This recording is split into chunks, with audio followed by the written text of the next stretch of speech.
चलिए, first of all, ठीक है, क्लास 10th तक की आपकी जर्नी कैसी रही? सबसे पहले आप मैथ्स सब्जेक्ट के बारे में बताओ कि क्लास 10th तक की जर्नी कैसी रही।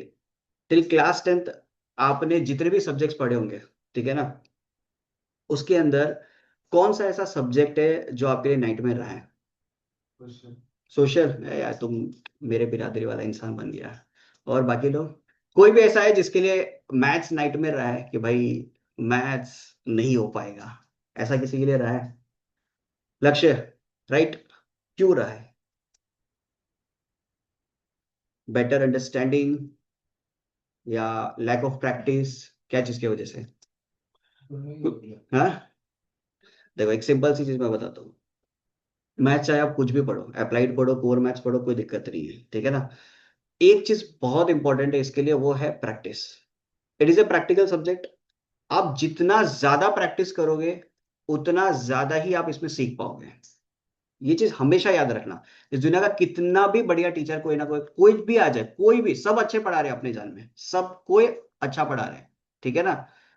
लेकिन अगर आप प्रैक्टिस नहीं करोगे ना, नहीं कर पाओगे। ये लिख के ले लो। फर्स्ट क्लास में मैं आपको बता रहा हूं, आप डे वन से इसको प्रैक्टिस में रखो। मैं आपको बता सकता हूं कि 100 भी आपका कोई नहीं रोक सकता, 100 नहीं रोक पाएगा कोई भी। और मेरी क्लास के अंदर एक चीज मैं गारंटी के साथ कहता हूं कि आप क्लास में 100% ब्रेन एक्टिव के साथ बैठो। 70% चीजें जो आपका सिलेबस में ना, वो मैं क्लास के अंदर ही खत्म करवा दूंगा। 70% चीजें मैं क्लास के अंदर खत्म करवा दूंगा आपको। अगर आप ढंग से, जब मैं क्लास करवा रहा हूं, आप प्रॉपर तरीके से अगर समझते हो, किसी भी प्रकार का कोई डाउट होता है आप आराम से पुट करो, कोई इशू नहीं है। बट आपको 100% एक्टिव रहना पड़ेगा। ये मेक श्योर करो, आपको 100% एक्टिव रहना पड़ेगा। 70% चीजें क्लास के अंदर खत्म करा दूंगा। 30% बचता वो आपके घर के लिए बचेगा। 30% चीजें बचेगी, वो आपके घर के लिए बचेगी। ऐसा नहीं कि मेरी आदत ऐसी नहीं है कि मैं भर भर के कोई 20-20, 40-40 प्रॉब्लम्स होमवर्क में देता हूं। मैं नहीं देता। 20-30 प्रॉब्लम ऐसे मैं होमवर्क में नहीं देता। मेरे क्लास में होमवर्क में आपको मिलेगा भी तो हार्डली 4 to 5 क्वेश्चंस मिलेगा। वो भी ऐसा ही आपको मिलेगा जो ऑलरेडी मैं क्लास में डिस्कस कर चुका हूं। उसी टाइप का प्रॉब्लम्स मैं आपको करवाऊंगा, ठीक है ना। और ऐसा बिल्कुल नहीं करता कि भाई 10 एक ही जैसे प्रॉब्लम्स डिस्कस करवा दूं। मेरा टारगेट हमेशा ये रहता है कि 10 to 15 प्रॉब्लम्स आप डिस्कस करो। मेक श्योर करो कि 10 to 15 प्रॉब्लम सारे अलग अलग हो। Because different different types of problem आप करोगे, तभी आपका जो स्किल है, ठीक है, थिंकिंग स्किल जो है, वो एनहेंस होगा। बिकॉज मैथ्स में आपने क्लास 10 तक जितना भी पढ़ा होगा, आपने एक चीज तो महसूस किया होगा कि भाई एक एक्सरसाइज मेरे पास आया, उस एक्सरसाइज के सारे प्रॉब्लम्स मैंने कर लिए, ठीक है, मान लो 20 प्रॉब्लम है, वो मैंने कंप्लीट कर लिए with conceptual clarity, everything. But कभी कभी ऐसा होता है कि 21वां क्वेश्चन जो हमारे एग्जाम में आ जाता है, उसमें दिमाग नहीं चल रहा, होता ही नहीं होता। उस जगह पे आपका क्लियर है कि भाई आपने उतने लेवल तक, होता नहीं कि उतने लेवल तक प्रैक्टिस नहीं की है मैथ्स को। बहुत, जिस बच्चे का 100 आता है ना, ये बात हमेशा याद रखना, जिस बच्चे का 100 आता है मैथ्स के अंदर, उससे कभी भी पूछना उसने प्रैक्टिस किस लेवल पे की होगी। आपके पास मान लो कि एट प्रेजेंट एमएल अग्रवाल है बुक, यही सब फॉलो कर रहे हो। अगर किसी के पास नहीं तो भाई कर लेना, भाई यही चलेगा 11th और 12th अप्लाइड मैथ्स के अंदर तो, ठीक है। मेक श्योर करो कि एमएल अग्रवाल आपका exercise plus MCQ plus examples पूरी तरीके से खत्म हो जाए। इतना आपको मेक श्योर करना है। ये एक बार ढंग से खत्म हो गया ना, फिर आपको कहीं पे भी कॉन्सेप्ट के लिए रोना नहीं पड़ेगा कि भाई यार अलग टाइप का क्वेश्चन पूछ लिया। बोर्ड्स में ऐसा हो सकता है कि हाँ एज इट इज क्वेश्चन आपको एमएल अग्रवाल से देखने को ना मिले, बट कॉन्सेप्चुअली अगर हम लोग देखें तो वैसा क्वेश्चन आपको एग्जाम में देखने को मिल सकता है। बात समझ आ रही है ये चीज? ठीक है।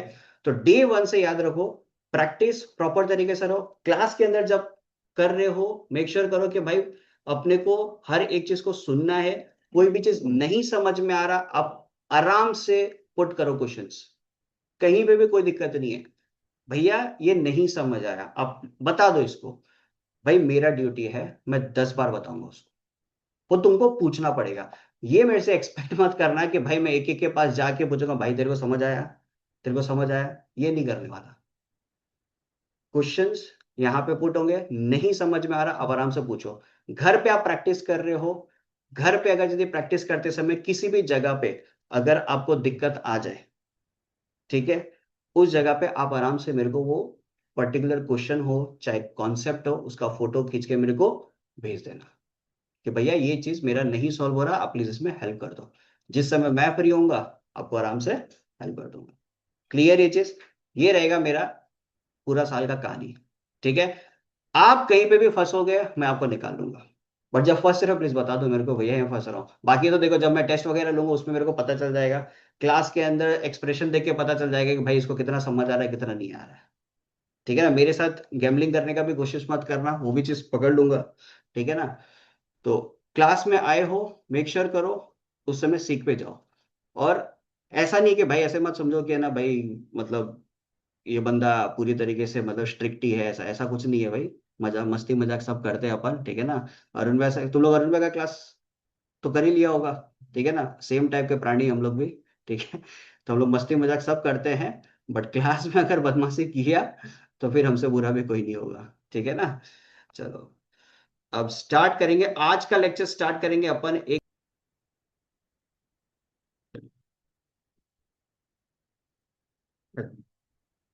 सबसे पहला जो चैप्टर अपन क्लास 11th का स्टार्ट करेंगे date is your sets. ML Aggarwal group के हिसाब से अपन देखें, ये आपका होगा चैप्टर नंबर 5। ठीक है, अब ये चैप्टर के बारे में आपको बता देता हूँ। ये चैप्टर का यूज आप नेक्स्ट जब पढ़ोगे relation and function, class 11th में पढ़ोगे रिलेशन एंड फंक्शन बोल के चैप्टर है, उसके अंदर यूज होगा। ठीक है, फिर ये चैप्टर का यूज आपको मिलेगा प्रोबेबिलिटी के अंदर, जो बहुत ह्यूज चैप्टर है आपका क्लास 11th के लिए भी as well as for class 12th also. Class 12th में ये वेटेज होगा इसका करीबन 10 मार्क्स। ठीक है, तो आप इसका प्रॉपर तरीके से बेसिक इसका समझो। आज का जो लेक्चर होगा उसमें प्रॉपर इसका थ्योरी पढ़ेंगे अपन, सेट चैप्टर का जितना भी थ्योरी पार्ट है वो पढ़ेंगे, एक भी प्रॉब्लम इसके ऊपर डिस्कस नहीं करेंगे। ठीक है, सबसे पहले मैं आपको बताता हूँ कि भाई सेट होता क्या है। It is a collection of, it is a collection of well defined and distinct object. क्या बोला मैंने? Collection of well defined and distinct object, this two are the keywords.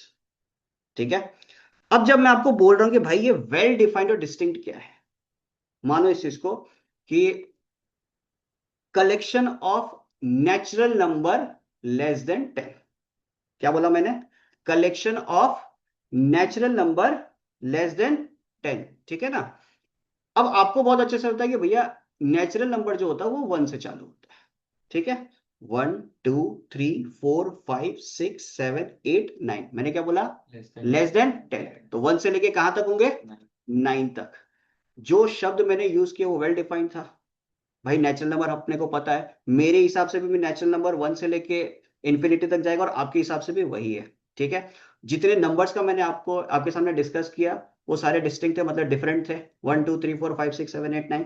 तो इसको अपन बोल सकते हैं सेट। क्या बोल सकते हैं इसको? सेट। बात समझ आ रहा? सेट किसको नहीं बोल सकते ये भी समझो, जहां पे ओपिनियंस आपका बदल जाएगा। मैं बोलता हूं कि Switzerland is the beautiful country in the world. मैंने क्या बोला? Switzerland is the beautiful country in the world. Beautiful country मैंने बोला, मेरे हिसाब से ब्यूटीफुल कंट्री है, आपके हिसाब से कोई और हो सकता है, कोई और कंट्री आपके हिसाब से ब्यूटीफुल हो सकती है।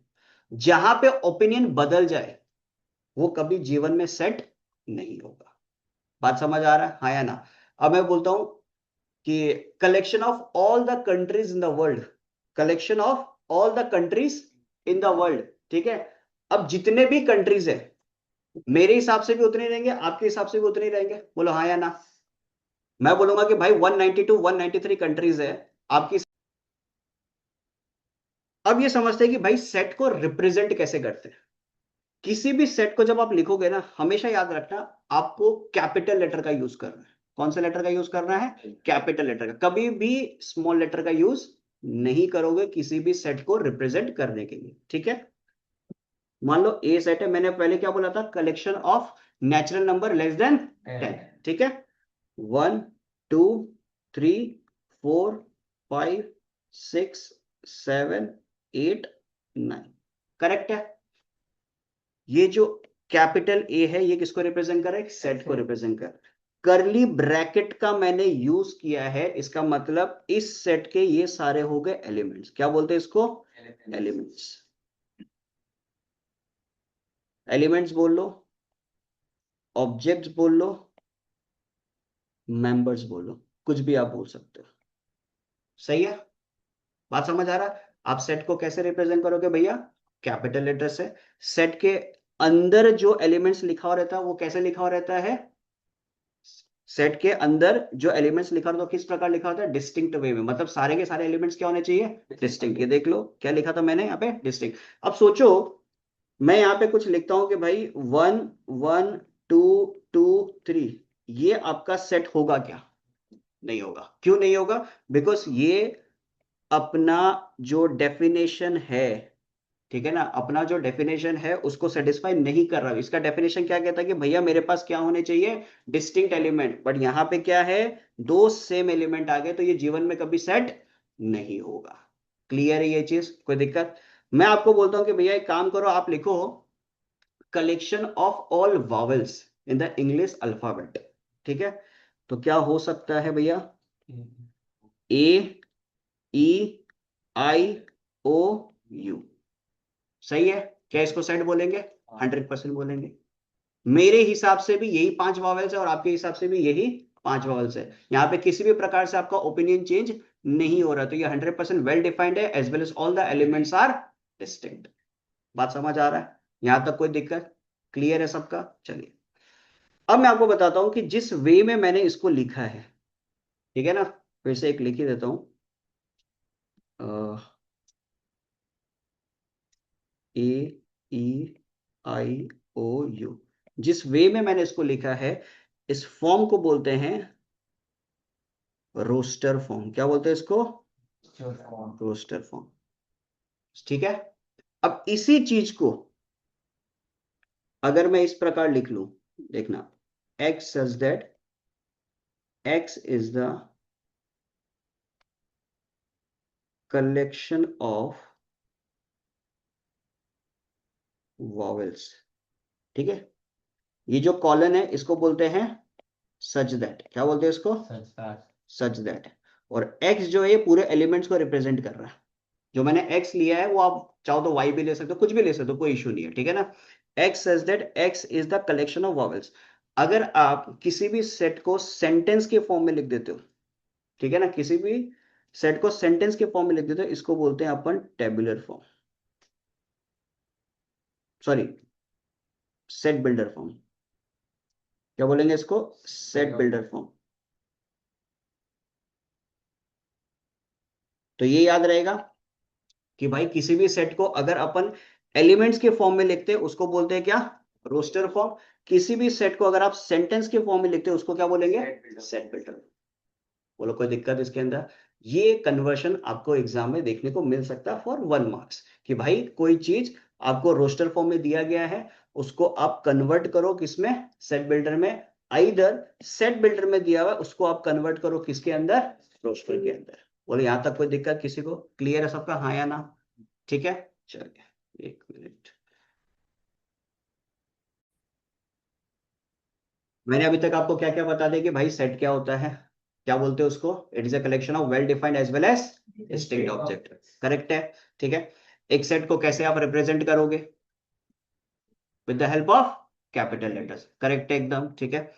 फिर उसके बाद में अगर आप एक सेट को एलिमेंट्स के फॉर्म में लिखते हो, उस फॉर्म को क्या बोलते हैं? Roster form. वही सेट को अगर आप सेंटेंस के फॉर्म में लिखते हो, क्या बोलते हो उसको? Set builder form. यहां तक कोई इशू नहीं है? ठीक है? चलिए, अब अपन बात करते हैं टाइप्स ऑफ सेट का। उससे पहले मैं आपको समय देता हूं, इसको आप कॉपी कर लो। ठीक है? पहले आप इसको कॉपी कर लो।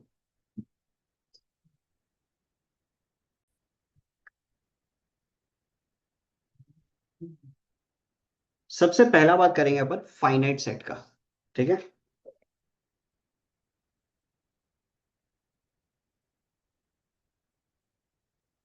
फाइनाइट सेट क्या कहता है? सेट विच कंटेन्स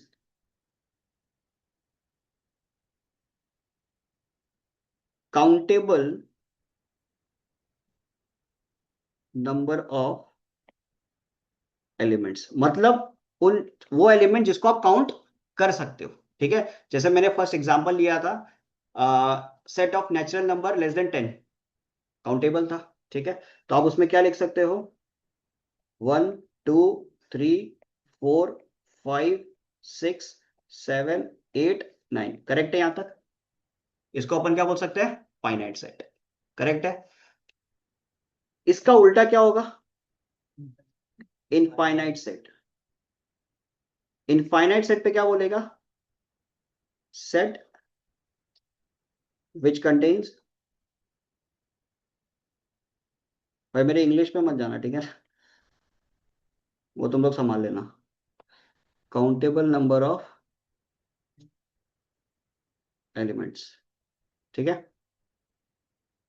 सॉरी हाँ अनकाउंटेबल।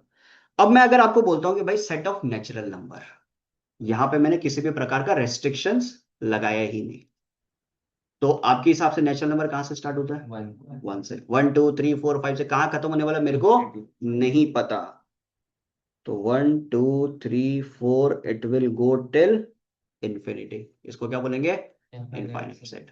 क्लियर है कोई चीज? चलिए नेक्स्ट, यहां तक कोई दिक्कत नहीं है ना?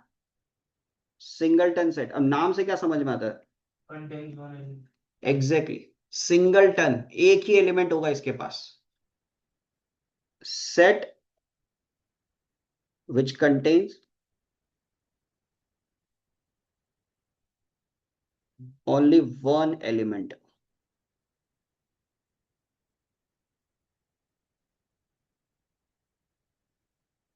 मान लो 1, या ऐसे मान लो b = 3, इसके पास सिर्फ एक ही एलिमेंट है, इसको क्या बोलेंगे, सिंगलटन सेट। अब मैं एक चीज बताता हूँ, इसको हल्के में मत लेना, ये जितने भी टाइप्स ऑफ सेट्स पढ़ा रहा हूँ ना, इजी है, one of the easiest chapter आपको मिलेगा ये। ठीक है, सबसे इजी चैप्टर बोल सकते हो आप। बट इसमें जितने भी टाइप्स ऑफ सेट है, सबसेट्स के बारे में जो अपन पढ़ेंगे, एमसीक्यू में बहुत मैटर करता है। मैक्सिमम जगह क्या होता है ना, अब एक 100 मार्क्स का पेपर है, 100 मार्क्स का तो नहीं होता, 80 मार्क्स का पेपर है, ठीक है, 80 मार्क्स का पेपर के अंदर बच्चा लोग गलती करता है सबसे ज्यादा एमसीक्यू के अंदर। 4 4 5 मार्क्स, 3 3 मार्क्स वाला क्वेश्चन में कभी गलती नहीं होता इतना, जिसका प्रिपरेशन बहुत अच्छा उसका 4 5 3 मार्क्स में कभी गलती नहीं होगा, वो हल्का सा गलती करेगा वो एमसीक्यू में, जिसका 100 रुक जाता है ना, जिसका 98 99 आता है, वो एमसीक्यू की वजह से रह जाता है। ये हमेशा गड़बड़ करता है, और एमसीक्यू में हल्का छोटा मोटा, देखो 4 ऑप्शंस आपके पास होते हैं, एक तो चारों एक जैसे दिखते हैं कि भाई ए भी हो सकता है, बी भी हो सकता है, सी भी हो सकता है, डी भी हो सकता है, तो वो समझने के लिए आपका डेप्थ नॉलेज बहुत जबरदस्त होना पड़ेगा, ये बात याद रखना। आप किसी भी चीज को हल्के में लोगे, वहां दिक्कत आ जाएगा। ठीक है, चलिए नेक्स्ट आपके पास आता है एम्प्टी सेट। एम्प्टी सेट को अपन क्या बोल सकते हैं, null set as well as void set.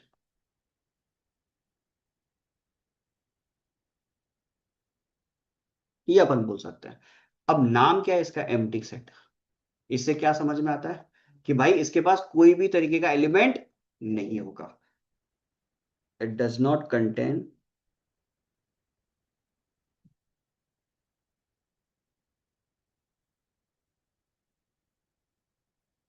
Any element. अब या तो इसको ऐसे रिप्रेजेंट करो, या आप इसको पाई की तरह रिप्रेजेंट करो, ये दो तरीके से रिप्रेजेंट किया जाता है। या तो आपने एक कर्ली ब्रैकेट बनाया उसको खाली छोड़ दिया, या आपने फाई सिंबल का यूज किया। फाई सिंबल रिप्रेजेंट करता है एम्प्टी सेट को, ठीक है ना। एक सवाल आया था,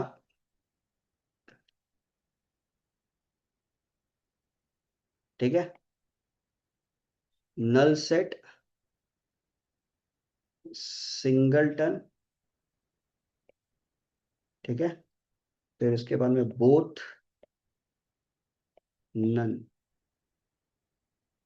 क्या होगा कोई बता सकता है? हम्म, नल सेट गलत, क्या होगा, सिंगलटन। चीज को समझना, भाई सिंगलटन क्या बोलता है कि set which contains only one element, set which contains only one element. जब आप एक ब्रैकेट लगा रहे हो ना, उसके अंदर किसी भी चीज को डाल दो, किसी भी चीज को डाल दो, वो एक सेट बन जाएगा, वो एक सिंगलटन सेट बन जाएगा।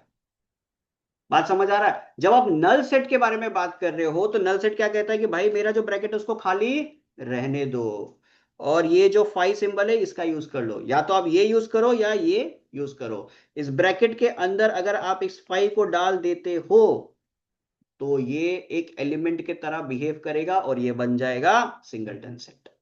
बात समझ आ रहा है? यहां पे इस जगह पे काफी लोगों ने गलती की थी और काफी लोगों ने यही सेम आंसर दिया था। ठीक है, इसको बोलते हैं कॉमनली मेड मिस्टेक्स। ठीक है, चलिए यहां तक आप लोग पहले नोट डाउन कर लीजिए।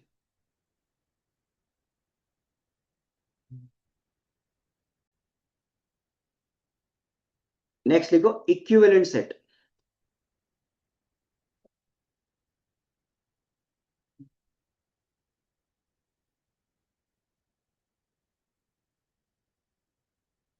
Late A and B,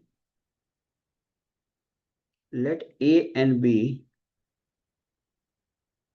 be two sets. Let A and B be two sets such that they contain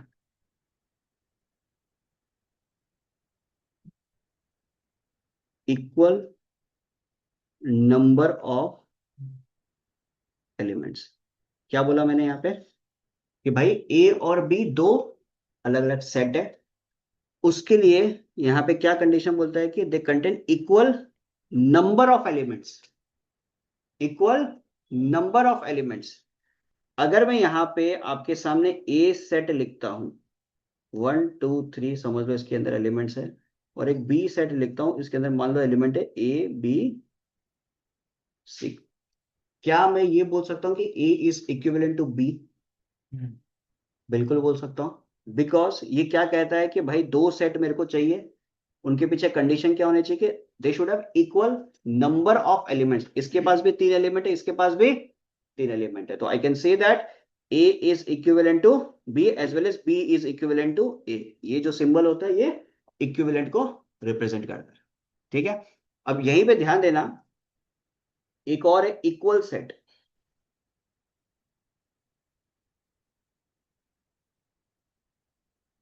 ये क्या कहता है कि let A and B two set such that they contain same elements। they contain same elements। इससे क्या समझ में आता है कि मान लो ए के पास अगर 1 2 3 है, और बी के पास मान लो 3 2 1 है। ठीक है, ए के पास 1 2 3 है, बी के पास 3 2 1 है। इक्वल सेट बोलता क्या है कि इनके पास क्या होने चाहिए, सेम एलिमेंट्स होने चाहिए। सेम एलिमेंट्स, ऑर्डर मैटर नहीं करता। 1 2 3 आप उसको 2 3 1 लिखो, 3 2 1 लिखो, कोई फर्क नहीं पड़ेगा कि भाई मेरे पास यहाँ पे 1 है तो इधर भी मेरे को 1 चाहिएगा, इधर 2 है तो इधर भी मेरे को 2 चाहिएगा, इधर 3 है तो इधर भी मेरे को 3 चाहिएगा। क्लियर एजेस? तो अब अपन इस केस को क्या बोल सकते हैं, इक्वल सेट। क्या आप इसको इक्वल सेट बोल सकते हो क्या? नहीं, नहीं बोल सकते। क्या आप इसको इक्विवेलेंट सेट बोल सकते हो क्या? हाँ, बिल्कुल बोल सकते हो, बिल्कुल बोल सकते हो। ये समझना, यहां पे दे कंटेन सेम एलिमेंट्स। भाई अगर मेरे यहाँ पे first set that is a set के पास अगर तीन एलिमेंट है, बी के पास भी तो तीन ही है। सेम होने का मतलब क्या हो गया, बी के पास भी तो तीन हुआ ना। तो इससे अपन क्या इन्फर कर सकते हैं कि भाई all the equal set are equivalent set. All the equal set are equivalent set. Clear ये चीज? बात समझ आ रहा है सबको, हाँ या ना? कोई दिक्कत इसमें किसी को? दोनों में डिफरेंस क्लियर है? अब इक्विवेलेंट हुआ तो भाई ये सिंबल यूज करना, एरो वाला, और इक्वल हुआ तो आप क्या यूज करोगे, ए इक्वल टू बी। ठीक है, यहां तक लिख लो पहले। यहां तक लिख लिया सब लोगों ने? हाँ। चलो बढ़िया। सबका डन यहां तक लिख के? नेक्स्ट, सबसे इंपॉर्टेंट चीज, सबसे इंपॉर्टेंट, इसका नाम है सबसेट। ठीक है,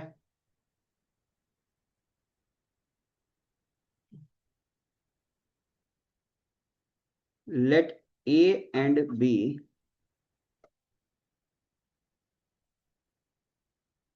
let A and B be two sets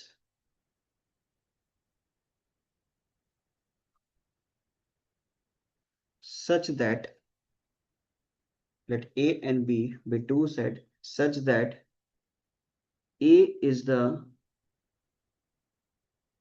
subset of B if and only if, I double F का मतलब होता है if and only if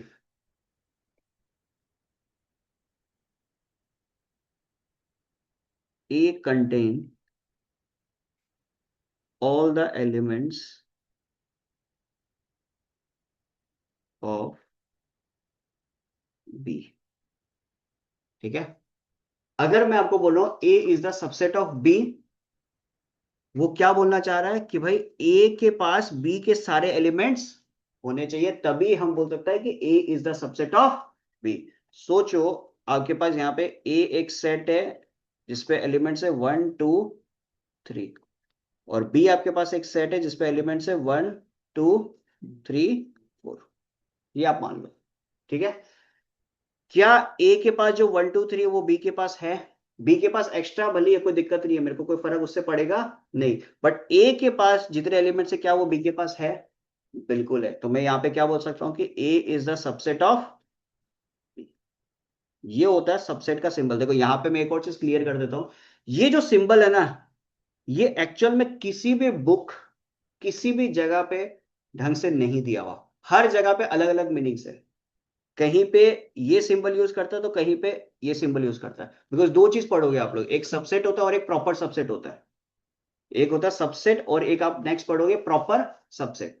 ठीक है ना, किसी जगह पे सबसेट के लिए ये यूज किया जाता है, किसी जगह पे प्रॉपर सबसेट के लिए यूज किया जाता है, और कोई जगह पे उल्टा है। आप गूगल में भी देखोगे तो वहां पे भी आपको उल्टा पुल्टा देखने को मिलेगा, इसका प्रॉपर सिंबल नहीं है। तो आप हमेशा यही चीज दिमाग में रखो, ये सिंबल अगर यूज हो गया, चाहे नीचे इक्वल हो नहीं हो कोई दिक्कत नहीं है, this is known as subset. ठीक है, अब एक बात बताओ, अगर मैं आपको बोलता हूं कि भाई ए पे 1 2 3 है और एक बी पे भी 1 2 3 है, क्या मैं इधर A is the subset of B बोल सकता हूँ? क्या मैं इधर A is the subset of B बोल सकता हूँ? 100% बोल सकता हूँ, बिकॉज डेफिनेशन क्या कहता है हमें कि A is the subset of B कब होगा? जब A contains all the elements of B. भाई ए के पास 1 2 3 है, बी के पास भी तो 1 2 3 है, बी के पास जो 1 2 3 वो तो ए कंटेन कर ही रहा है ना, तो ये आराम से अपन बोल सकते हैं A is the subset of B, as well as we can also say that B is the subset of A.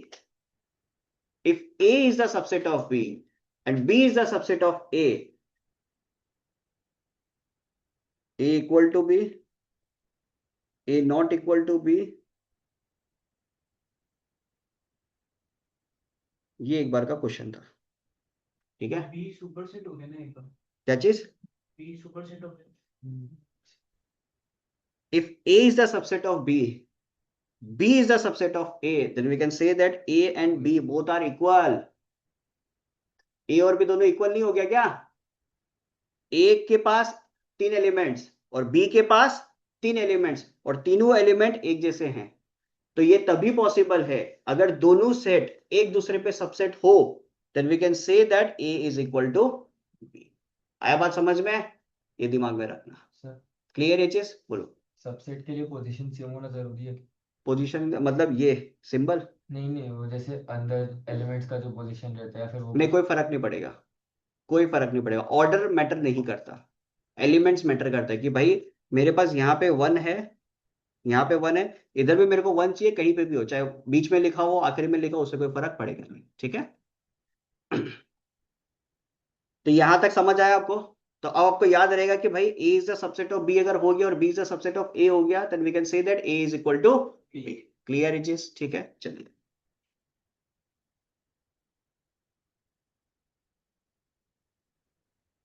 अब एक कहानी आता है प्रॉपर सबसेट का।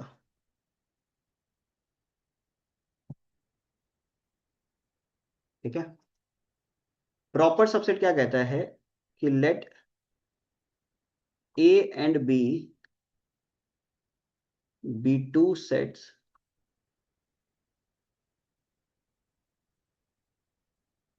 such that A is the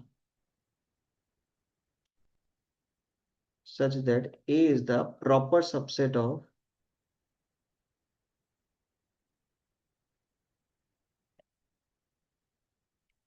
such that A is the proper subset of B if and only if A contains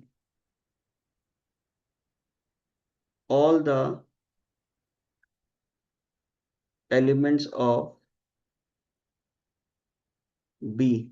If and only if A contains all the elements of B as well as B should have some extra element.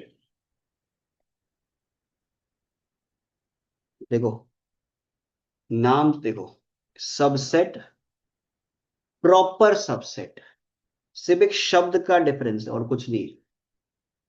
बाकी सारा कहानी same है। ये subset है, ये subset है, यहां पे बस एक नाम डिफरेंट हो गया, प्रॉपर सबसेट, और एक लाइन जुड़ गया। ठीक है ना?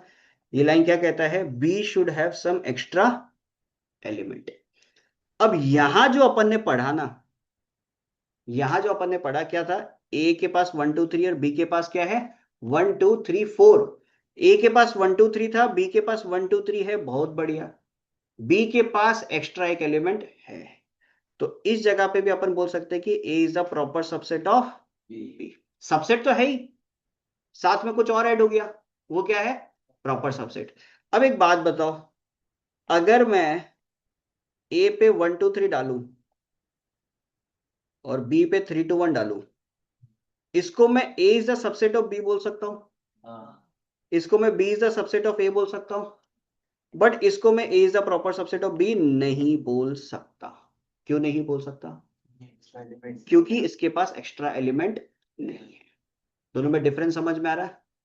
बात समझ आ रहा नहीं आ रहा? प्रॉपर होने के लिए जब प्रॉपर शब्द यूज हो जाए ना, जब तक सबसेट चल रहा कोई फर्क नहीं पड़ेगा, जब प्रॉपर यूज हो जाए तो वहां पे आपको नजर थोड़ा सा डालना पड़ेगा कि भाई अगर दो सेट है, कौन किसके ऊपर प्रॉपर है, पहले ये समझ लो कि अगर A is the proper subset of B है, मतलब बी से ये लोग एक्सपेक्ट कर रहा है कि भाई तेरे पास कुछ ना कुछ एक्स्ट्रा होना पड़ेगा। क्लियर ये चीज? कोई दिक्कत यहां तक? ठीक है, चलिए।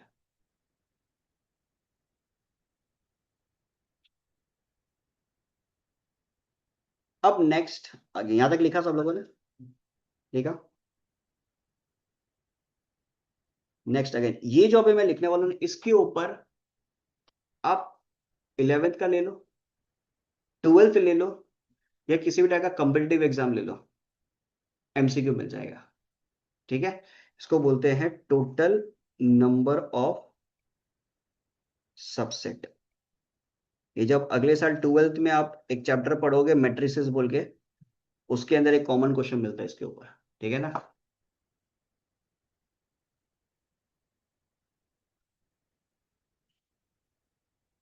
टोटल नंबर ऑफ सबसेट आप निकालते हो, उसका फॉर्मूला बनता है 2 to the power n। क्या होता है? 2 to the power n, where n belongs to number of elements. ठीक है? समझना इस चीज को कैसे बनाते हैं।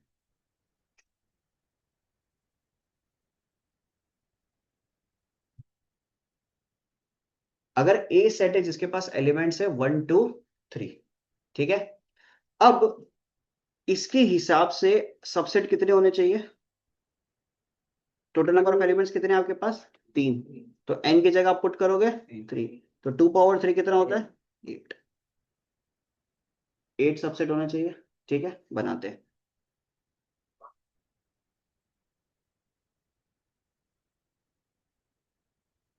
ठीक।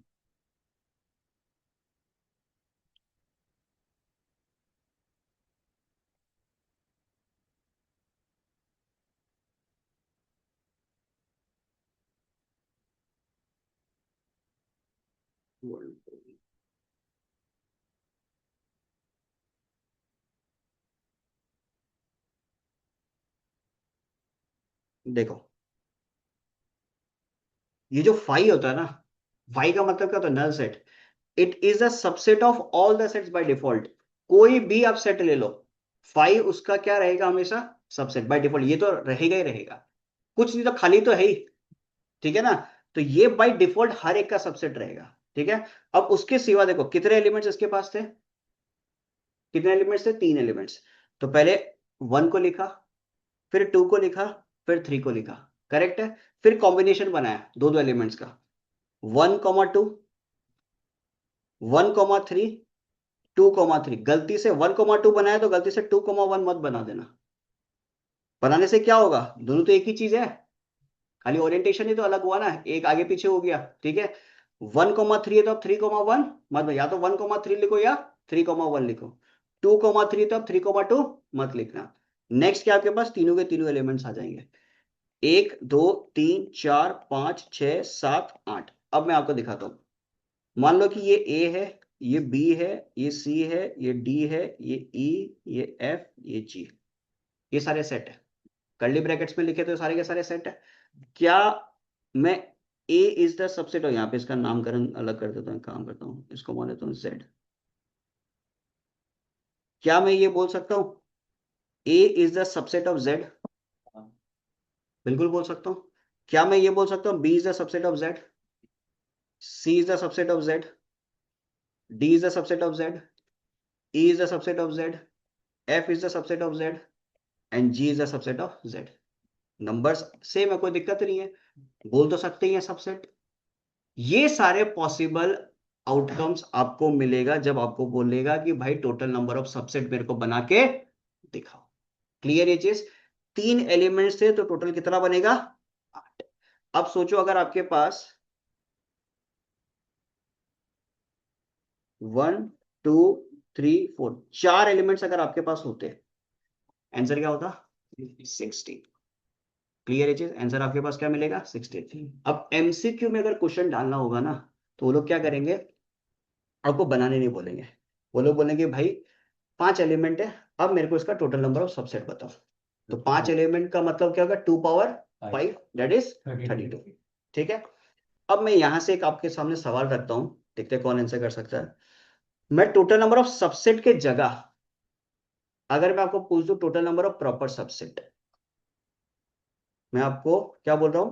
टोटल नंबर ऑफ सबसेट के जगह मैं आपको पूछूं total number of proper subset, क्या बैठेगा answer? 2 to the power n -1 कर देगा उससे। किसी को समझ में है क्या बोला? करेक्ट है। 2 to the power n-1 किया, क्यों किया? क्योंकि सबसेट्स में वो लास्ट वाला तो सेम रहता है। एग्जैक्टली चीज समझो। अगर सॉरी प्रॉपर सबसेट आपके पास हुआ, ये जो पोर्शन है ये एलिमिनेट हो जाएगा। प्रॉपर सबसेट अगर आपके पास होता है ना, बाकी सब में तो कोई दिक्कत नहीं है, बाकी सब तो एज इट इज रहेगा, बट ये वाला जो पोर्शन है ना, ये एलिमिनेट हो जाएगा। क्यों एलिमिनेट होगा? अभी अभी मैंने आपको क्या बताया था कि कोई भी दो सेट को अगर प्रॉपर सबसेट बनना है तो किसी एक सेट के पास तो एक्स्ट्रा एलिमेंट होना पड़ेगा। अब अगर यदि इनके रेस्पेक्ट में अपन सोचे ना कि भाई 1 के रेस्पेक्ट में अगर जेड के बारे में सोचे तो भाई जेड के पास एक्स्ट्रा एलिमेंट्स है, बी के रेस्पेक्ट में अगर जेड के बारे में सोचे तो भाई जेड के पास एक्स्ट्रा एलिमेंट है, सब केसेस में जेड के पास एक्स्ट्रा एलिमेंट है। बट इसके रेस्पेक्ट में सोचे तो दोनों के पास सेम नंबर ऑफ एलिमेंट्स है, it can be proper subset. तो ये क्या बनेगा? सिर्फ और सिर्फ सबसेट बनेगा, बट प्रॉपर सबसेट नहीं होगा। तो प्रॉपर सबसेट के लिए आपके पास सिचुएशन क्या होगा? 2 power n-1। अगर 3 एलिमेंट हुआ तो total number of proper subset कितना बन जाएगा? 7। कोई दिक्कत? 5 एलिमेंट हुआ तो कितना बन जाएगा? 5 एलिमेंट हुआ तो 30। क्लियर ये चीज? कोई दिक्कत यहां तक? यहां तक सब समझ आ रहा है? चलिए।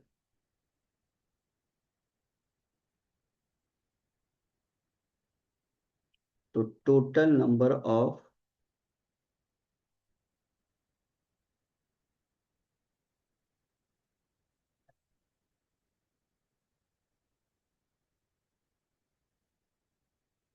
ये लिख लो।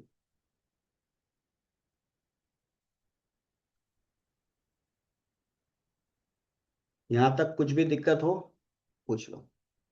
क्लियर है सबका? कोई इश्यू यहां तक? ठीक है। किसी को भी किसी भी प्रकार का कोई इश्यू?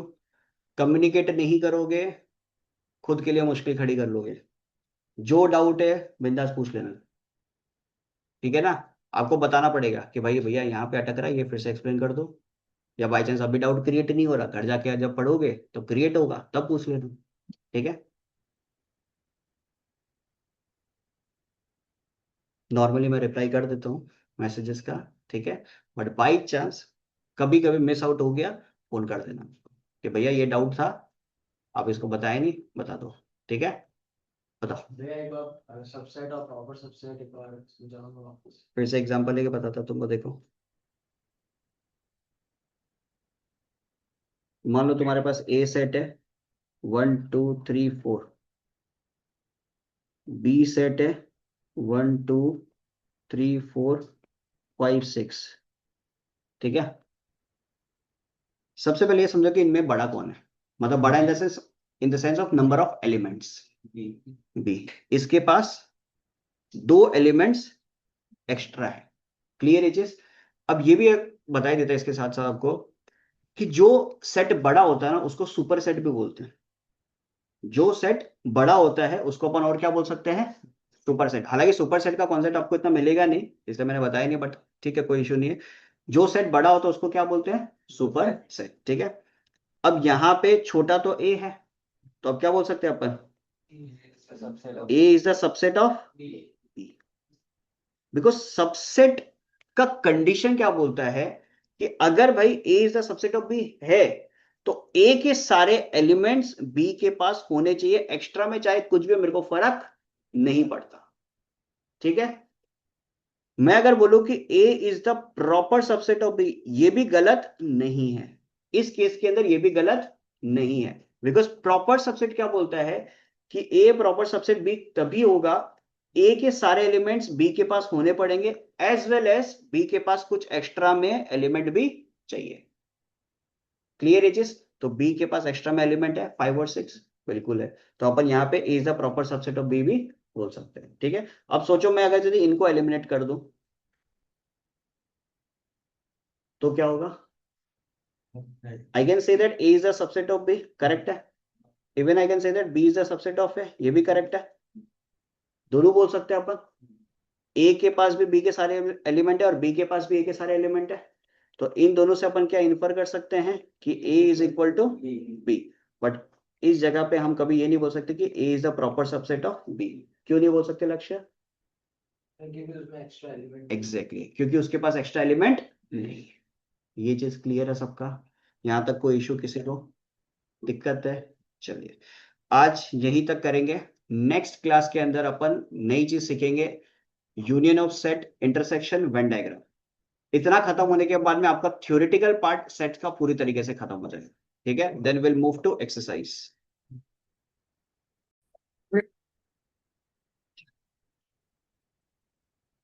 नेक्स्ट टॉपिक डालिए, union of set.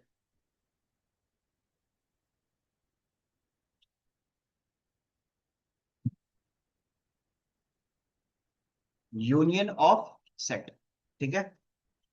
Union basically क्या कहता है समझिए। मान लीजिए ए सेट के पास एलिमेंट है 1 2 3 4, और बी सेट के पास एलिमेंट है 4 5 6, इनफैक्ट 3 भी इंक्लूड कर देता हूं। ठीक है। यूनियन का मतलब होता है यूनिटी। मतलब ए और बी जो दोनों सेट है, उन दोनों सेट को आपको मिला के एक सेट में बना। ए और बी जो दोनों सेट है, उन दोनों सेट को आपको मिला के एक सिंगल सेट में कन्वर्ट करना। ठीक है। तो लिखेंगे कैसे? देखो, ए, ये जो कैपिटल यू जैसा दिख रहा है दैट रिप्रेजेंट्स यूनियन। ठीक है। ए यूनियन बी, जैसे मैंने आपको बोला कि दोनों सेट को मिला के आपको एक सिंगल सेट में कन्वर्ट करना है, तो आप कैसे करोगे? ए पे 1 2 3 4 लिखा हो तो एज इट इज लिख दो। ठीक है। अब इसके पास 4 भी है और 3 भी है। 3 4 तो ऑलरेडी हम लोग लिख चुके हैं ना, क्या नहीं है 5 और 6, तो 5 और 6 आप यहां पे लिख दो। ये बन गया ए यूनियन बी। अब यहां पे 1 2 3 4 लिखा, दोबारा 4 5 6 3 बात लिख देना। उससे गलती क्या होगा कि 4 2 बार आ जाएगा और 3 2 बार आ जाएगा। और सेट का डेफिनेशन ही क्या कहता है, it should have distinct elements. Elements एक जैसा 2 आ जाएगा। बात समझ आ रहा है? क्लियर? कोई दिक्कत? क्लियर है ना? चलिए, अगर मैं आपके सामने सिचुएशन रखूं 1 4 6 4 6 8 3, ठीक है। तो इस पे अगर आप ए यूनियन बी करते हो, क्या आएगा आपके पास? 1 4 6 8। बोलो, कोई दिक्कत इसमें? क्लियर है? सिंपल, ठीक है। चलिए, ये है यूनियन। नेक्स्ट आप लिखो इंटरसेक्शन ऑफ सेट।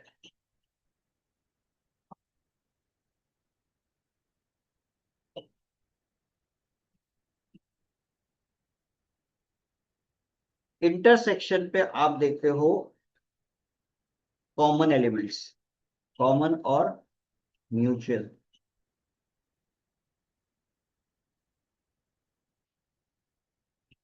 ठीक है। मान लो आपके पास ए सेट है 1 2 3 4, आपके पास बी सेट है 3 4 5 6। करेक्ट है। अब मैंने आपको यहाँ पे क्या बोला, इंटरसेक्शन में मैं आपको क्या बोल रहा हूँ, आपको क्या देखना है, कॉमन एलिमेंट्स। अब ए के पास 1 2 3 4 है, बी के पास 3 4 5 6 है। दोनों सेट को जब आप देखते हो, आपको कॉमन कौन सा एलिमेंट नजर आ रहा है? 3 4 ऊपर भी और 3 4 नीचे भी है।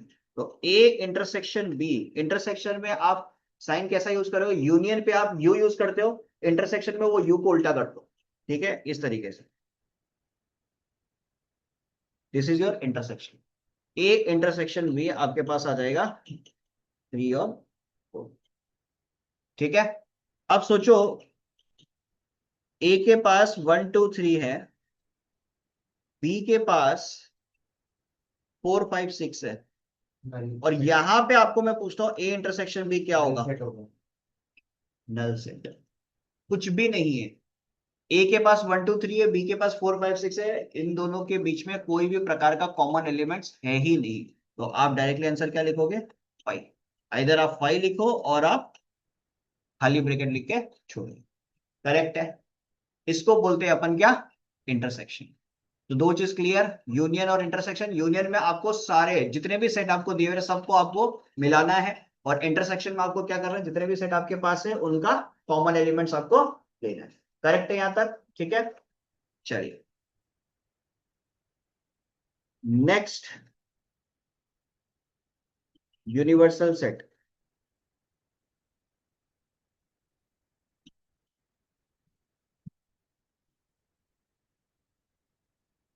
यूनिवर्सल सेट को बोलते हैं set of all the sets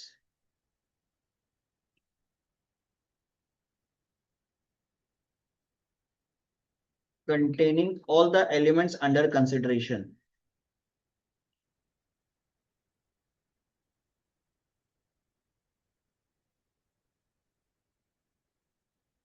सबसे बड़ा सेट ये है। ठीक है। ये अगर एक बार लिख दिया, इसके बाद में अगर आप कुछ भी सेट लिख रहे हो, सब इसका सबसेट ही होगा। ठीक है ना? इसलिए इसको बोलते हैं set of all the sets which contain all the elements under consideration. Because वो डिपेंड करेगा क्वेश्चन कैसा दिया हुआ। ठीक है। क्वेश्चन अगर आपको बोल दिया कि set of natural number less than 10 है, तो इसका मतलब यूनिवर्सल सेट क्या बनेगा? 1 2 3 4 5 6 7 8 9। ठीक है, वो आपका यूनिवर्सल सेट बन गया, और उसके अंदर आप बाकी सेट्स को लिखोगे। ठीक है। अब सोचो, ये जो साइन है ये रिप्रेजेंट करता है यूनिवर्सल को। कुछ कुछ बुक्स में यू से भी रिप्रेजेंट करता है, ठीक है ना, बट हम लोग नॉर्मली यू यूज नहीं करते, बिकॉज यू यूनियन से कॉमन हो जाता है। ठीक है। तो ये वाला साइन आपको ज्यादातर देखने को मिलेगा यूनिवर्सल के लिए। अब मान लो 1 2 3 4 5 6 7 8 9। ठीक है, ये सेट इसके पास है। अब मैं यहाँ पे एक ए सेट डिफाइन कर रहा हूँ, 1 2 3 4। एक बी सेट डिफाइन कर रहा हूँ, 3 4 5। और एक सी सेट को डिफाइन कर देता हूँ, 5 6 7, ऐसे कुछ। ठीक है, अब चेक कर लो सारे सेट अल्टीमेटली आपके यूनिवर्सल के क्या है, सबसेट है। करेक्ट है। अब यूनिवर्सल सेट के थ्रू मैं आपको एक और चीज सिखाता हूं, वो है कॉम्प्लीमेंट ऑफ सेट। बिना यूनिवर्सल के कॉम्प्लीमेंट आप नहीं निकाल सकते। ठीक है ना, कॉम्प्लीमेंट कैसे निकालेंगे समझो।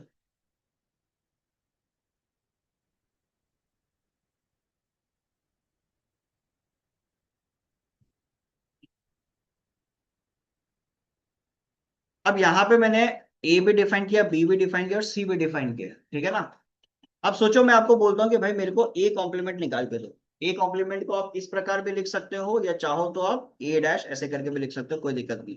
दोनों अल्टीमेटली कॉम्प्लीमेंट को रिप्रेजेंट करता है। ठीक है ना, तो कॉम्प्लीमेंट जब आप निकालते हो ना, कॉम्प्लीमेंट का मतलब होता है universal minus what ever set is given, जिसका कॉम्प्लीमेंट निकालना है। आपको ए का कॉम्प्लीमेंट निकालना, तो आप माइनस क्या करोगे, ए। ठीक है, माइनस क्या करोगे, ए। आई थिंक लास्ट क्लास में डिफरेंस ऑफ सेट अपन देखा था क्या, डिफरेंस ऑफ सेट नहीं देखा था ना, चलो इसमें डिफरेंस ऑफ सेट भी समझ में आ जाएगा आपको। ये देखो, देखिए यहाँ पे मैंने क्या लिखा, कॉम्प्लीमेंट। हाँ, क्या चीज, यूनिवर्सल सेट। देखो यूनिवर्सल सेट क्या होता है, जब भी आपको काफी सारा चीज दिया रहेगा, केस स्पेस है समझ लो। ठीक है ना, अब उसके अंदर एक बड़ा सेट आपको डिफाइन करना है। बिना यूनिवर्सल के आप कोई भी चीज डिफाइन नहीं कर सकते। इट इज लाइक जब हम लोग वेन डायग्राम पढ़ेंगे उसमें ज्यादा बेटर समझ में आएगा। कि समझ लो ये एक रेक्टेंगल है, ठीक है ना, अब इसके अंदर बाकी सारी चीज डिफाइंड होते हैं। तो एक बड़ा घर तो तुमको चाहिए ना किसी भी चीज को डालने के लिए, तो बड़ा घर बेसिकली यूनिवर्सल है। आज सोचो कि हम लोग अर्थ में रहते हैं, ठीक है ना, अब अर्थ इज योर यूनिवर्सल। उसके अंदर हम लोग जो बाकी सारी जगह पे रह रहे हैं, समझ लो अर्थ के अंदर इंडिया है, इंडिया के अंदर आसाम है, आसाम के अंदर गुवाहाटी है, तो ये सारे बाकी सारे क्या हो गए, सेट हो गए। Earth is your universal. Clear, तो सेट के केस के अंदर आपका अर्थ यही है। बाकी जो भी सेट लिखोगे इसके अंदर ही लिखोगे। ठीक है ना, वो डिपेंड करता है क्वेश्चन कैसा पूछ रहा है। यूनिवर्सल मेंशन है उसके रेस्पेक्ट में क्वेश्चन पूछा जाएगा, बिकॉज अगर यूनिवर्सल है तब आपके पास सवाल कॉम्प्लीमेंट का आ सकता है, ये भी समझना। अगर आपके पास यूनिवर्सल मेंशन है तभी आपके पास कॉम्प्लीमेंट का सवाल आएगा। अगर यूनिवर्सल नहीं है कॉम्प्लीमेंट का सवाल भी नहीं बन सकता। ठीक है ना, तो यहाँ पे पहले इसके ऊपर फोकस करते हैं। पहले यूनिवर्सल क्या है, 1 से लेके 9 तक। ठीक है ना, कॉम्प्लीमेंट ऑफ सेट पे मैंने आपको बोला कि भाई मेरे को एक कॉम्प्लीमेंट निकाल के दो। कोई भी कॉम्प्लीमेंट निकालने बोले, कोई भी कॉम्प्लीमेंट निकालने में कोई दिक्कत नहीं है, आपको यूनिवर्सल में से उसको माइनस करना। अब बात यह था कि भैया माइनस कैसे करेंगे। माइनस करने के लिए समझो, आप यूनिवर्सल के पास 1 से लेके 9 तक सारे एलिमेंट्स है। यूनिवर्सल के पास 1 से लेके 9 तक सारे एलिमेंट्स है, और ए के पास 1 से लेके 4 तक सारे एलिमेंट्स है। ठीक है, तो ये सारे एलिमेंट्स को आप डिलीट कर दो, बचा क्या, 5 6 7 8 9। तो ये बन जाएगा आपका क्या, कॉम्प्लीमेंट।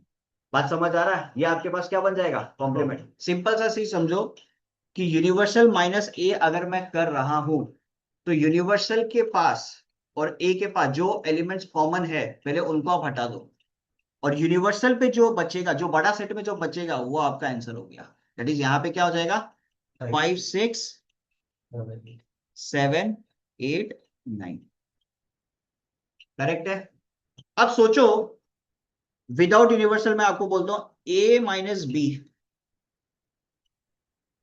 ए माइनस बी, तो इससे क्या समझ में आता है, बी ए का सबसेट है। वो तो ठीक है। ए माइनस बी जब मैं कर रहा हूं कि भाई ए के अंदर बी का जो एलिमेंट प्रेजेंट है उसको आप डिलीट कर दो, ए के अंदर बी का जो एलिमेंट प्रेजेंट है आप उसको डिलीट कर दो, और ए पे जो बचा है वो आप लिख दो। यहाँ पे 1 2 3 4 लिखा हुआ है, यहाँ पे 3 4 5 लिखा हुआ है, तो ए के अंदर बी का कौन सा एलिमेंट प्रेजेंट है, 3 और 4। बचा क्या आपके पास, 1 2। तो आंसर क्या हो जाएगा, 1 2। गलती से आप ये मत लिख देना यहाँ पे 1 2 बचा हुआ, भैया इधर 5 भी तो बचा हुआ है, उससे आपको कोई लेना देना नहीं है। आप माइनस किससे कर रहे हो उसके रेस्पेक्ट में आपको चेक करना है। बात समझ, ए माइनस, फिर से समझना है इस चीज को, ए माइनस भी जब आप कर रहे हो तो ए के अंदर बी सेट का जो एलिमेंट प्रेजेंट है आप उसको डिलीट कर दो, फिर ए सेट के अंदर जो एक्स्ट्रा एलिमेंट बचेगा वो आपका आंसर होगा। ठीक है, यही अगर मैं आपको बोलूं बी माइनस ए करने, इससे क्या समझ में आएगा आपको? बी माइनस ए करने बोलेगा तो क्या बचेगा आपके पास?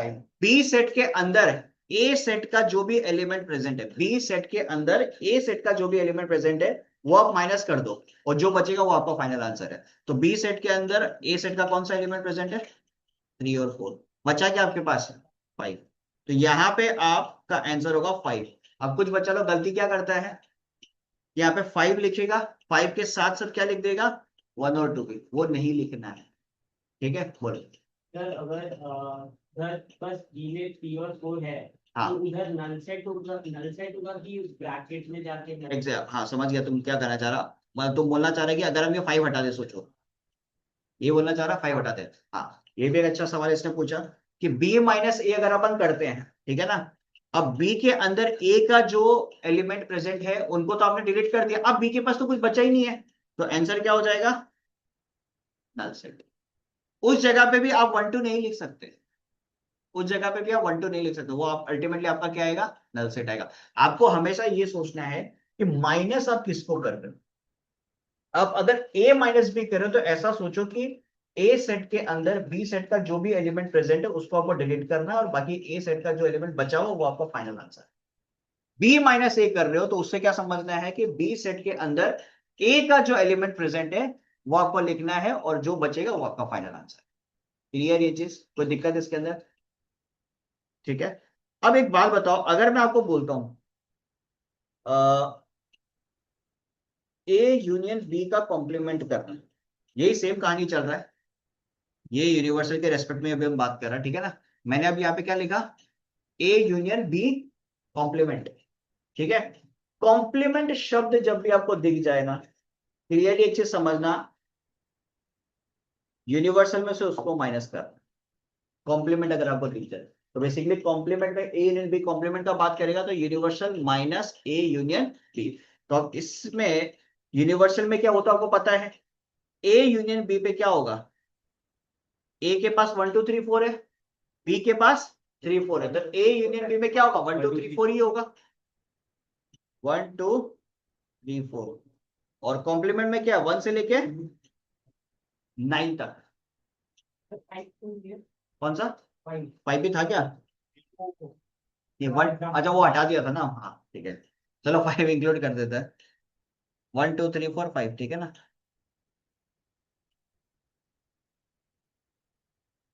1 2 3 4 5, हाँ वो हम हटा दिया था ना उस समय, इसलिए। तो ए यूनियन बी पे क्या हो गया? 1 2 3 4 5। अब आपको क्या करना है? कॉम्प्लीमेंट में से 1 2 3 4 5 को माइनस करना है। तो 1 2 3 4 5 अगर यहां से माइनस हो गया, बचेगा क्या? 6 7 8 6 7 8। इतना सबको समझ आ रहा है? अब सोचो मैं आपको बोलता हूं ए इंटरसेक्शन बी कॉम्प्लीमेंट करना है, तो universal minus A intersection B क्या होगा यहाँ पे? 3 4 3 और 4। तो यूनिवर्सल में से 3 और 4 माइनस कर दो, बचा क्या आपके पास? 1 2 5 6 7 8 9। कोई दिक्कत यहाँ तक? ये था यूनिवर्सल कॉम्प्लीमेंट डिफरेंस। तीनों चीज हो गया, यूनिवर्सल कॉम्प्लीमेंट और डिफरेंस। चेक कर लिया तक।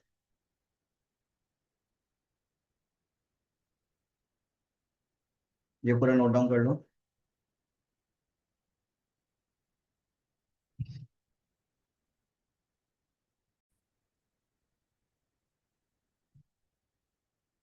नेक्स्ट टॉपिक है वेन डायग्राम।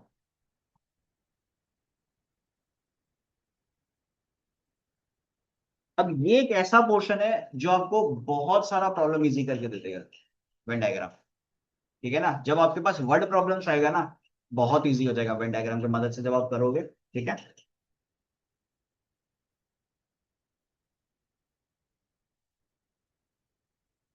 सबसे पहले ये रेक्टेंगल के बारे में बात करते हैं। ठीक है, ये जो पूरा का पूरा आपके पास एक रेक्टेंगल है ना, पूरा का पूरा जो आपके पास एक रेक्टेंगल है, ये रेक्टेंगल ही रिप्रेजेंट करेगा यूनिवर्सल। ये पूरा का पूरा रेक्टेंगल रिप्रेजेंट करेगा किसको? यूनिवर्सल। ठीक है, अब उसके अंदर सोचो मैं दो सेट बना रहा हूं, एक ए सेट और एक बी सेट।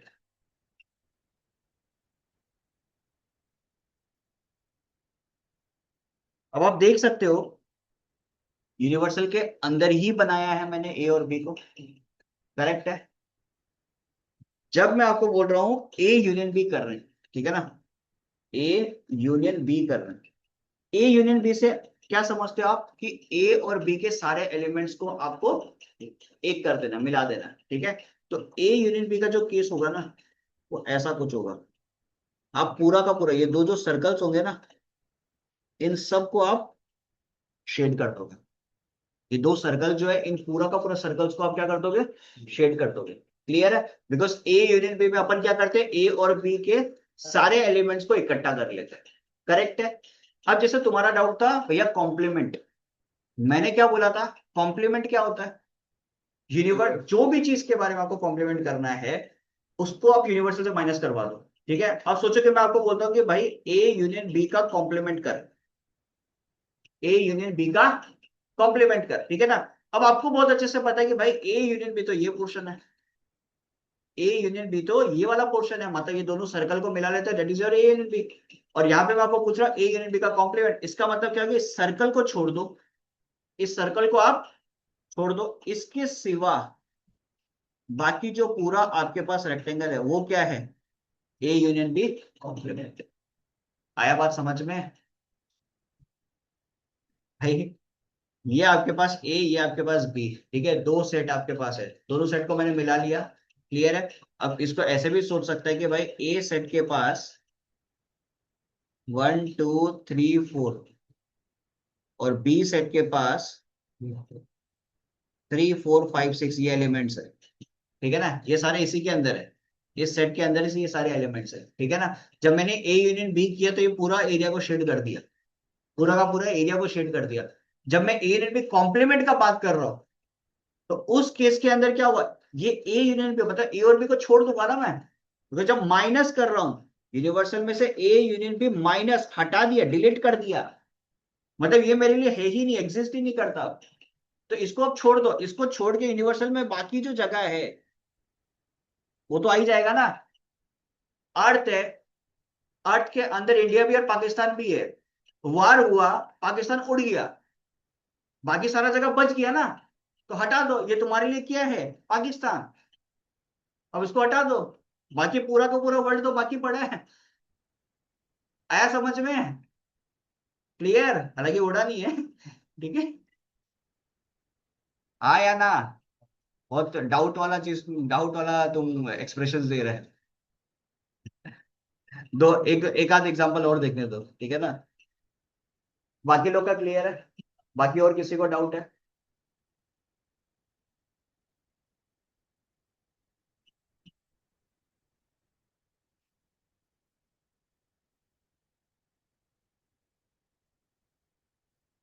अब सोचो ये ए है और ये बी है, ठीक है।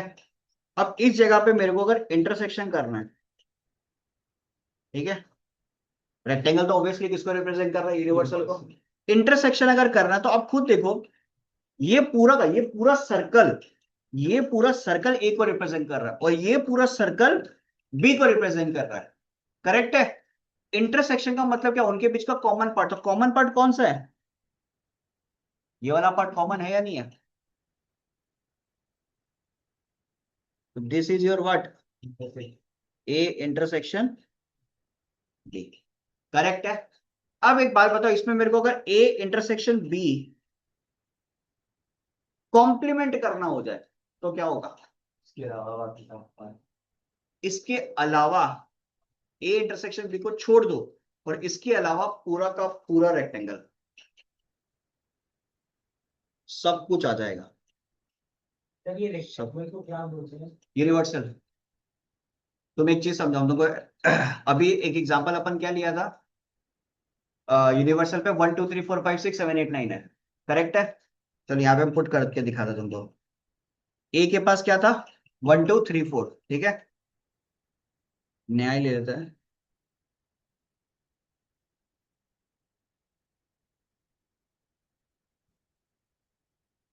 देखो ये एक ऐसा चीज है ना, आगे जाके कभी कॉम्पिटिटिव एग्जाम देगा, ठीक है ना, उसके अंदर लॉजिकल रीजनिंग बोल के एक टॉपिक होता है। लॉजिकल रीजनिंग बोल के एक क्वेश्चन होता है। लॉजिकल रीजनिंग में एक टॉपिक होता है सिलोजिज्म। ये कभी जीवन में अगर आप लोगों ने किया होगा तो ये जो टॉपिक होता है ना, ये कॉम्पिटिटिव एग्जाम में बहुत हेवी मार्क्स कैरी करता है। और इसको समझने के लिए वेन डायग्राम होना पड़ेगा, समझ में आना पड़ेगा, तभी ये चीज क्रैक हो पाएगा। ठीक है। तो देखो क्या लिया था मैंने यूनिवर्सल में, 1 2 3 4 5 6 7 8 9, ठीक है। और ए के अंदर क्या था, 1 2 3 4, और बी के अंदर क्या था, 3 4 5 6। सबसे पहले आप कॉमन, 3 4 5 था, सबसे पहले आपको कॉमन देखना है, 3 और 5, 3 और 4 को मैंने इधर चिपका दिया, कॉमन था, ठीक है। और ए के पास क्या था, 1 2 3 4, तो 1 2 इधर आ गया समझ लो। और बी के पास क्या था, 3 4 5 ना, तो 5 को इधर डाल दिया मैंने। 1 2 3 4 5 आ चुका है। बाकी कौन सा बचा हुआ है तुम्हारे पास, 6 7 8 9। अब 6 7 8 9 ये पूरा ब्रह्मांड खाली पड़ा है, कहीं पे भी डाल दो। आया बात समझ में, ये सब जगह खाली पड़ा हुआ है। अब यूनियन अगर करते हैं तो यूनियन में क्या था, 1 2 3 4 5, तो सब कुछ आ गया। इंटरसेक्शन करते हैं, इंटरसेक्शन में क्या था, 3 4, तो ये आ गया।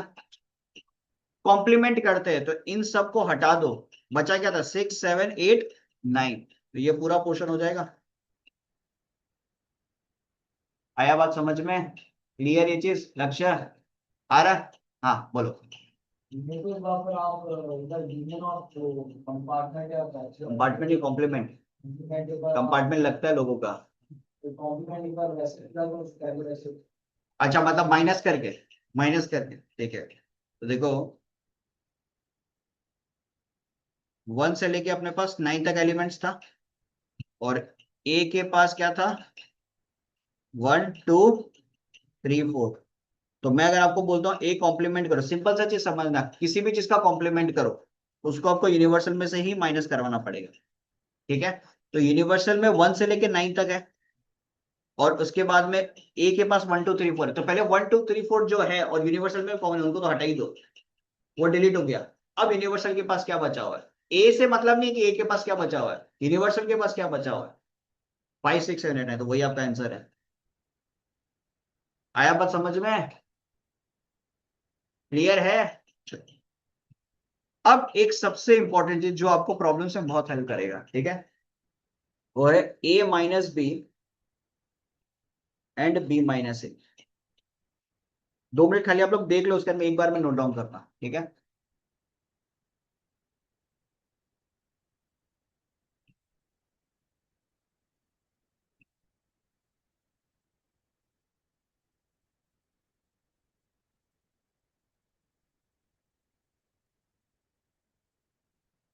ये आपके पास हो गया ए सेट, और ये हो गया आपके पास बी सेट, ठीक है।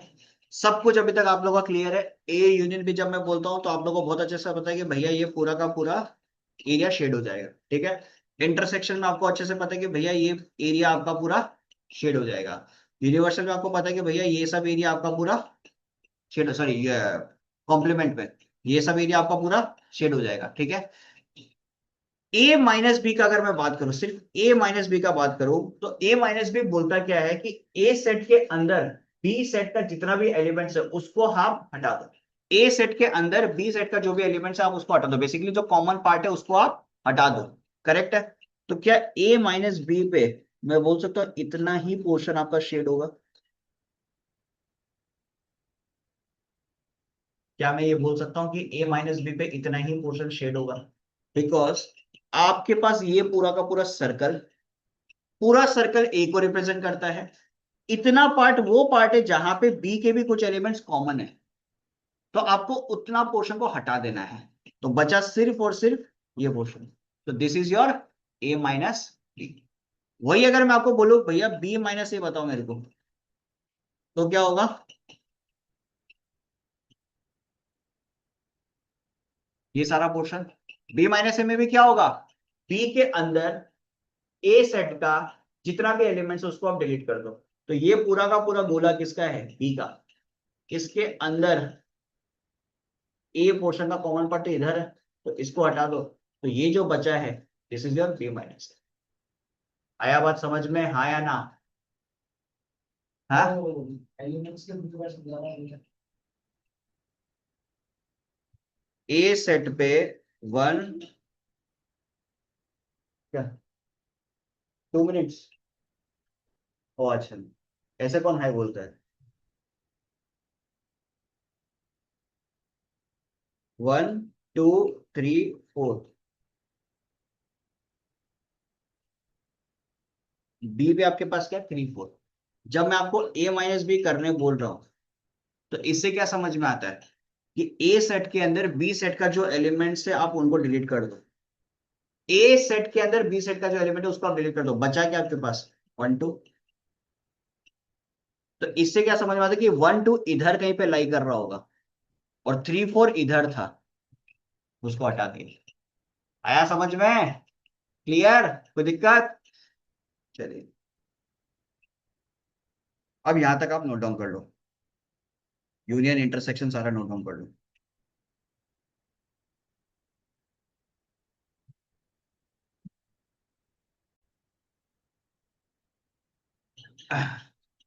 अब जो फॉर्मूला लिखने वाला हो ना, ये सबसे काम का चीज है। N of A union B equal to n of A plus n of B minus n of, इसको डिराइव भी करके दिखाऊंगा आपको।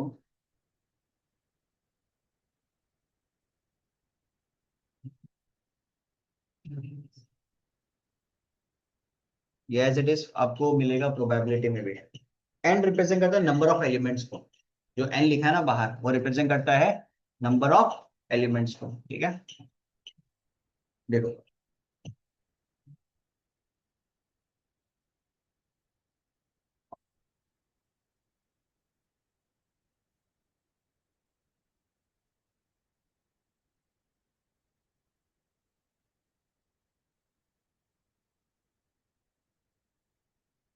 पहले ये समझो, ये जो पूरा का पूरा सर्कल है ना, ये होता है ए। दिस इज योर ए, मतलब एन ऑफ ए अपन इस पूरा सर्कल को बोल सकते हैं। ठीक है, ये पूरा सर्कल क्या हो गया बी, मतलब एन ऑफ बी इसको बोल सकते हैं। और ये इतना जो पोर्शन है इसको क्या बोल सकते हैं, ए इंटरसेक्शन बी। ठीक है, और इन सबको अगर मिला ले तो ये बन जाएगा n of A union B. ठीक है, अब सबसे पहला चीज आप ये समझो, इतना पोर्शन को अगर मैं शेड कर रहा हूं, ये है क्या ये माइनस ए माइनस बी, है या नहीं है? तो क्या n of A minus B के लिए मैं ऐसा कुछ लिख सकता हूँ क्या, n of A minus n of A intersection B, ऐसा कुछ लिख सकता हूँ? ए माइनस बी तो इतना ही पोर्शन हुआ, एन ऑफ ए पूरा का पूरा ये circle minus n of intersection भी इतना माइनस कर दिया, तो n of A minus B आ गया। ये समझ आ रहा? Similarly n of B minus A के लिए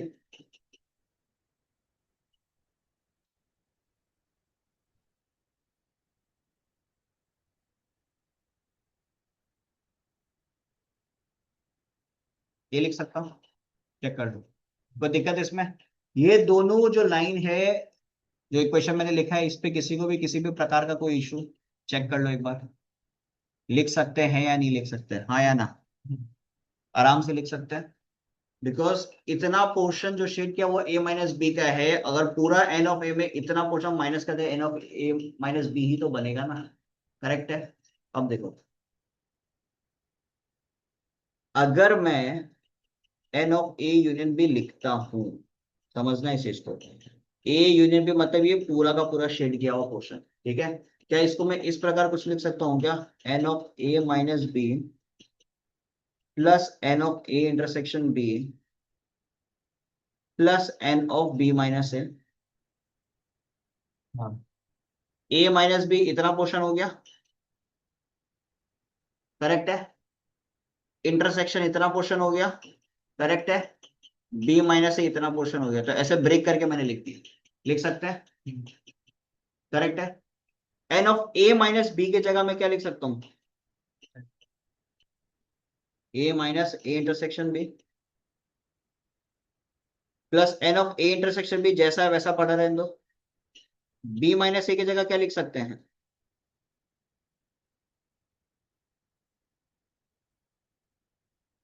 तो ये और ये एक समाप्त कर दो, बचा क्या?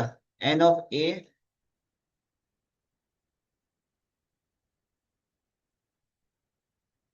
ये फॉर्मूला ऊपर लिखा हुआ है, बोलो। हमने ए माइनस बी को कैसे किया, ए माइनस बी को स्प्लिट कैसे किया? ए माइनस बी को कैसे स्प्लिट किया? देखो, तुम ये पूरा का बात कर रहे हो, सिर्फ ए माइनस बी की बात कर रहे हो? ए माइनस बी का ये देखो, n of A minus B, इसलिए मैंने ऊपर पहले लिख दिया था। N of A minus B के लिए, ए माइनस बी इतना पोर्शन हुआ ना, इतना पोर्शन हुआ, तो n of A minus B के लिए क्या मैं पूरा का पूरा एन ए में से ये इंटरसेक्शन हटा सकता हूँ? तो ए माइनस बी बन जाएगा, वही चीज मैंने यहाँ लिखा। सिमिलरली बी माइनस ए के लिए मैंने ये लिख दिया, और ए इंटरसेक्शन बी जैसा था वैसा का वैसा लिख दिया। तो एक तो कट गया, बचा अपने पास ये। बोलो कोई दिक्कत? चेक कर लो एक बार, ये बहुत बहुत ज्यादा इंपॉर्टेंट चीज है। वर्ड प्रॉब्लम जब आप करोगे तो यही यूज होगा, यही काम आएगा आपका। ठीक है।